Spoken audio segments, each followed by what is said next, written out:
அருட்பெருஞ்சோதி அருட்பெருஞ்சோதி தனிப்பெருங்கருணை அருட்பெருஞ்சோதி அருட்பெருஞ்சோதி.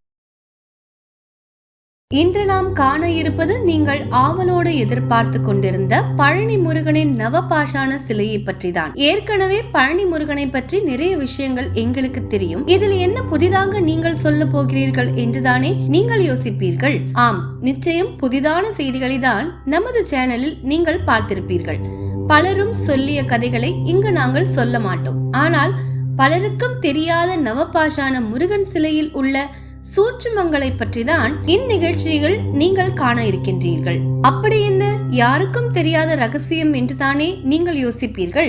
ஆம், உண்மையில் நீங்கள் பழனி முருகன் என்று தரிசனம் செய்து கொண்டிருக்கும் சிலை போகர் செய்த நவபாஷாணம் சிலை இல்லை. இது எத்தனை பேருக்கு தெரியும்? அதே போல் முருகன் கையில் எப்பொழுதும் வேல் இருக்கும். ஆனால் பழனி முருகன் கையில் தடி ஒன்று உள்ளது.